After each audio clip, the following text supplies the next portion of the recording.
I'm Kathy McGrade. I have a bachelor's in metallurgical engineering from New Mexico Institute of Mining and Technology, which I got in 1979. I then spent the next 30 years with 3 startup companies. The first one was named Starstruck, and we built a rocket system for delivering satellites to low Earth orbit in competition with the Space Shuttle, Arianespace, other government-funded launch systems. The second was named Metcal, and in that company we melded together 2 different rather obscure material properties to make a heating device that would self-regulate the temperature without having a thermocouple feedback loop. It's self-regulated as a matter of the material property itself. The third company was named Crystalloom, and there we used chemical vapor deposition. We applied that to methane gas, broke open the methane molecule, and deposited diamond down as an engineering material, thin film diamond. Then after those 3 startups, I did my own company, which is fail-safe testing. That's what I'm still doing.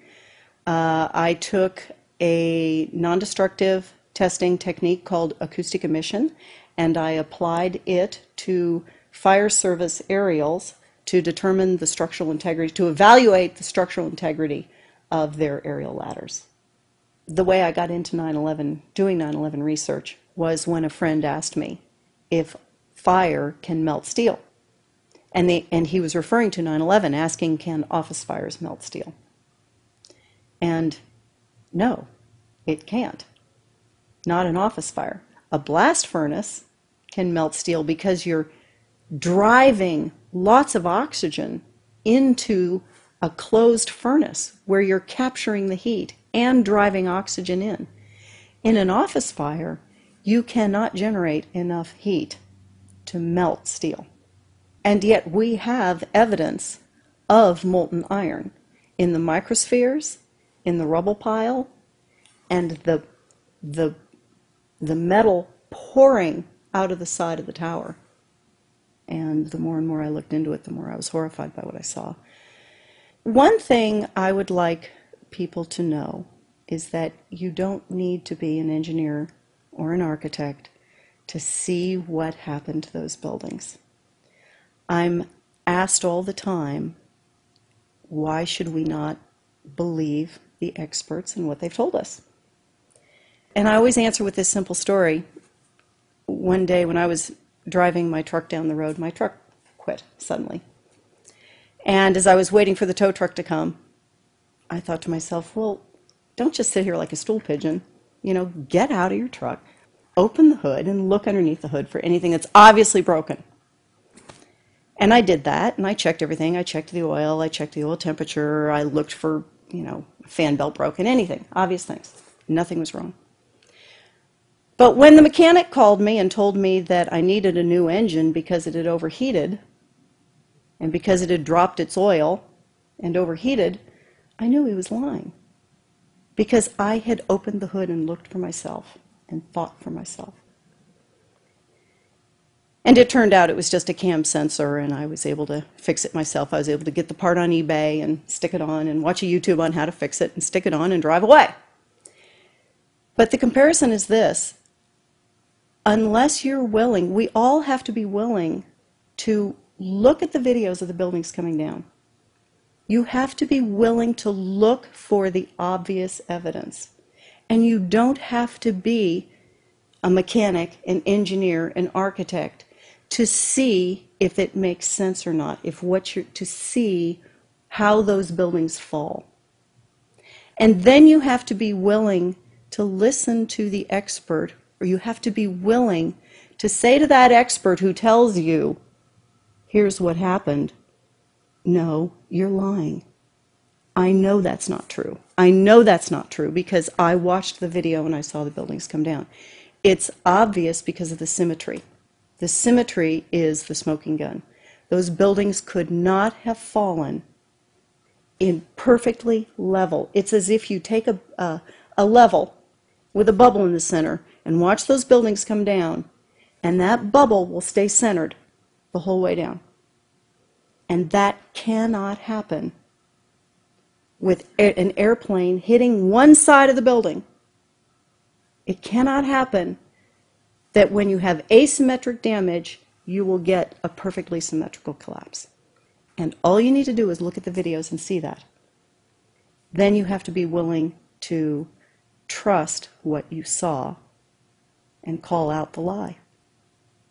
When you look at the evidence of 9/11, there's a preponderance of evidence. But I believe there are three smoking guns, and one of them is the microspheres that were found in 3 different samples from 3 independent researchers. The R.J. Lee Company, the USGS, and Dr. Stephen Jones's work. All 3 separately found these microspheres. They're perfectly round. You cannot get a perfectly round sphere of metal from the building tearing apart. Tearing will not create a perfect circle. The only way you can get that is by starting with a molten liquid. A liquid has to be molten. And then the hydrostatic pressure will create the perfectly round sphere as it solidifies. There's no other way you could get that. That's one of the smoking guns. The other, I think, is David Chandler's work, which is excellent, the 2 1/4 second of free fall in Building 7. And then the third one is, it is very well explained in the article, The Missing Jolt. And that explains how in the Twin Towers, there simply was not evidence of work being done. No work was done to collapse the building below. I think those are the 3 smoking guns. Beyond that, everything, there is a preponderance of other evidence that feeds those.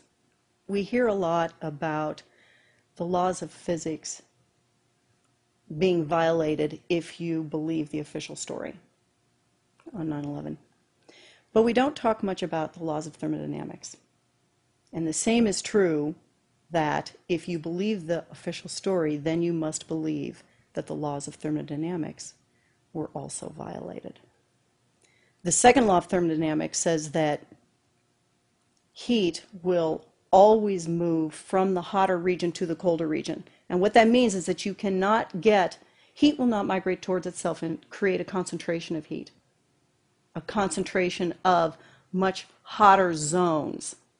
So therefore, for you to have molten metal in the microspheres, in the rubble pile, in that molten metal pouring out of the side of the tower, for you to have gotten that material, you had to start with a much, much hotter heat source, such as you would get with an incendiary. For you to get 2,700 degrees Fahrenheit in order to melt the steel, melt the iron, to get these spheres, these molten spheres. It's very important to understand that heat cannot move towards itself. Heat will not move towards itself to create hotter pockets. It will only move away from itself. It will only tend towards cooling. So therefore, your heat source must be something like a chemical reaction, an exothermic chemical reaction that reacts, in the case of thermite, reacts at 4,500 degrees Fahrenheit. Then, with that 4,500 degrees, as that heat moves away from itself, there's still enough heat left to do the work of melting the iron.